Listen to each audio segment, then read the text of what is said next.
پیارے دوستو، حضور اکرم سرور کائنات آقائے دو جہان حضرت محمد صلی اللہ علیہ وآلہ وسلم کی پیدائش سے صرف 50 روز پہلے ایک بدبخت بادشاہ نے خانہ کعبہ کو تباہ کرنے کی غرض سے مکہ پر چڑھائی کی۔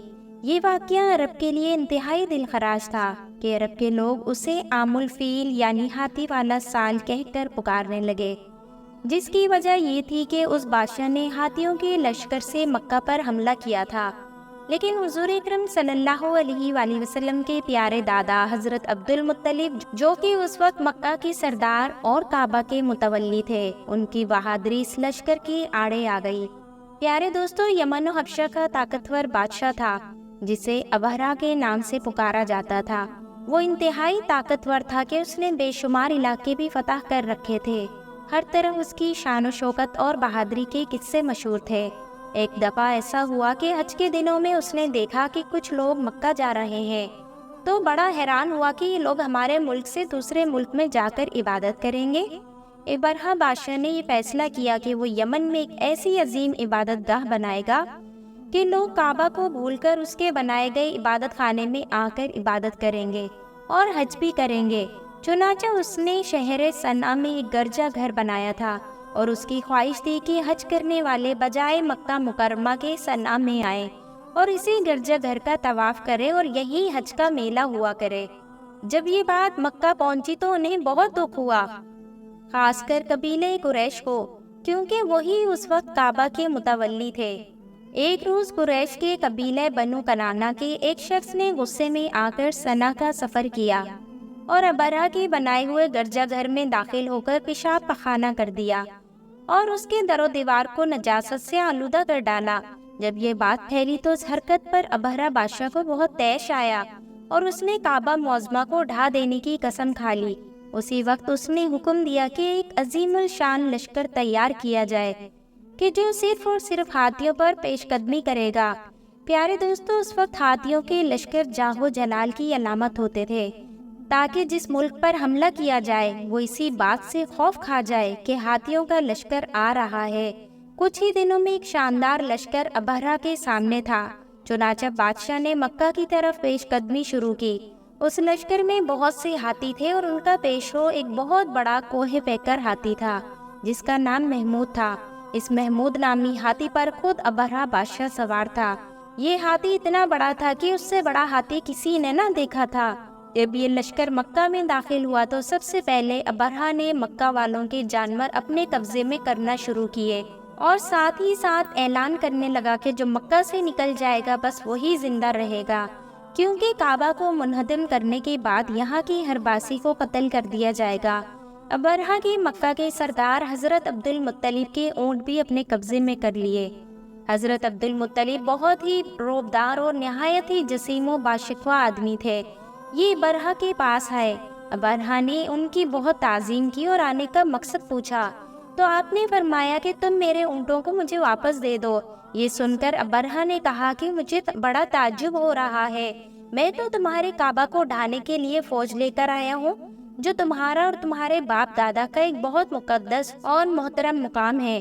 آپ نے اس کے بارے میں کچھ بھی مجھ سے نہیں کہا، صرف اپنے اونٹوں کا مطالبہ کر رہے ہیں۔ حضرت عبد المطلب نے فرمایا کہ میں اپنے اونٹوں کا ہی مالک ہوں، اسی لیے اونٹوں کے لیے کہہ رہا ہوں، اور کعبے کا جو مالک ہے وہ خود اس کی حفاظت فرمائے گا، مجھے اس کی کوئی فکر نہیں۔ بادشاہ یہ جواب سن کر خوب ہنسا اور غرور سے کہنے لگا کہ آج میرے ہاتھیوں سے کعبہ کو کوئی بھی نہیں بچا سکتا۔ خیر، بادشاہ نے حضرت عبد المطلب کے اونٹ واپس کر دیے۔ واپس آتے ہی حضرت عبد المطلب نے قریش سے فرمایا، جتنی جلدی ہو سکے تم لوگ پہاڑوں کی گھاٹیوں اور چوٹیوں پر پناہ گزیر ہو جاؤ۔ چنانچہ قریش نے آپ کے مشورے پر عمل کیا۔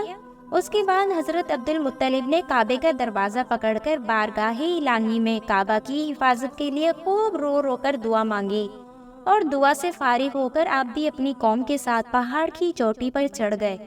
ابرہہ نے صبح صبح اپنے لشکروں کو لے کر کعبہ مقدسہ پر دھاوا بول دینے کا حکم دے دیا اور ہاتھیوں کو چلنے کے لیے اٹھایا، لیکن ہاتھیوں کا پیشرو محمود جو سب سے بڑا تھا وہ کعبہ کی طرف نہ چلا، جس طرف اس کو چلاتے تھے چلتا تھا، مگر کعبہ مکرمہ کی طرف جب اس کو چلاتے تھے تو وہ بیٹھ جاتا تھا۔ اتنے میں اللہ تعالیٰ نے سمندر کی جانب سے پرندوں کا لشکر بھیج دیا، اور ہر پرندے کے پاس 3 کنکریاں تھی، 2 پنجوں میں اور 1 چونچ میں۔ ابابیلوں کے اس لشکر نے ابرہہ کی فوجوں پر اس زور کی سنگباری کی کہ برہہ کی فوج بدحواس ہو کر بھاگنے لگی، مگر کنکریاں وہ چھوٹی چھوٹی تھیں لیکن وہ قہر الہی کے پتھر تھے کہ پرندے جب ان کنکریوں کو گراتے تو وہ سنگریزے فیل سواروں کے خود کو توڑ کر، سر سے نکل کر، جسم کو چیر کر ہاتھی کے بدن کو چھیدتے ہوئے زمین پر گرتے تھے۔ ہر کنکری پر اس شخص کا نام لکھا تھا جو اس کنکری سے ہلاک کیا گیا۔ اس طرح برہہ کا پورا لشکر ہلاک و برباد ہو گیا اور کعبہ معظمہ محفوظ رہ گیا۔ پیارے دوستو، اس واقعے کو اللہ تعالیٰ نے قرآن مجید میں بیان فرماتے ہوئے ایک سورت نازل فرمائی جس کا نام ہی سورہ فیل ہے۔ اے محبوب، کیا تم نے نہ دیکھا تمہارے رب نے ہاتھی والوں کا کیا حال کیا؟ کیا ان کا داؤ تباہی میں نہ ڈالا اور ان پر پرندوں کی ٹکڑیاں یعنی فوجیں بھیجی کہ انہیں کنکر کے پتھروں سے مارتے تو انہیں کر ڈالا جیسے کھائی کھیتی کی پتی یعنی بھوسی۔ اس سے معلوم ہوا کہ قرآن مجید کی طرح کعبہ معظمہ کی حفاظت کا ذمہ بھی خداوند قدوس نے اپنے ذمہ کرم پر لے رکھا ہے۔ کوئی طاغوتی طاقت نہ قرآن مجید کو فنا کر سکتی ہے، نہ کعبہ کو صفائے ہستی سے مٹا سکتی ہے، کیونکہ خداوند کریم ان دونوں کا محافظ اور نگہبان ہے۔ پیارے دوستو، ابابیل ایک چھوٹی سی چڑیا ہے جس کے پر سیاہ اور سینہ سفید ہوتا ہے۔ اس کی لمبائی 18 سے 20 سینٹی میٹر تک ہوتی ہے۔ یہ زیادہ تر کھنڈروں، پرانی عمارت اور گنبدوں میں اپنا بسیرا کرتے ہیں، اور یہ پرندے عموماً اونچی جگہ پر اپنا گھونسلہ بناتے ہیں۔ یہ گھاس اور مٹی سے اپنا گھونسلہ بناتے ہیں۔ عربی میں اس کے معنی گروہ اور جھنڈ کے ہیں، اور یہ اس میں جمع ہے، اور انگریزی میں اسے سوالو کہتے ہیں۔ ابابیل پرندہ لگاتار 10 مہینے تک پرواز کر سکتا ہے، جبکہ اپنے اس پورے سفر میں وہ ایک لمحے کے لیے بھی زمین پر نہیں اترتے اور ہواؤں میں اڑتے اڑتے ہی اپنی غذا حاصل کر لیتے ہیں، اور ان کا شمار بلند پرواز اور تیز رفتار پرندے میں کیا جاتا ہے۔ ابابیل کی خوراک زیادہ تر کیڑے مکوڑے ہوتی ہے، اور یہ زیادہ تر جوڑے اکثر ایک ساتھ اڑتے ہیں۔ ابابیل عموماً 4 انڈے دیتی ہے۔ اس کا انڈا نقطے دار ہوتا ہے، اور جب یہ انڈے دیتے ہیں تو اس پرندے کو سب سے زیادہ خطرہ چمگادڑ سے رہتا ہے۔ سب سے پہلے ابابیل اپنے بچوں کو چمگادڑ سے بچانے کا انتظام کرتی ہے۔ اس کے لیے وہ اجوائن کی ٹہنیاں لا کر وہاں رکھتی ہے جدھر اس کے بچے یا انڈے ہوتے ہیں۔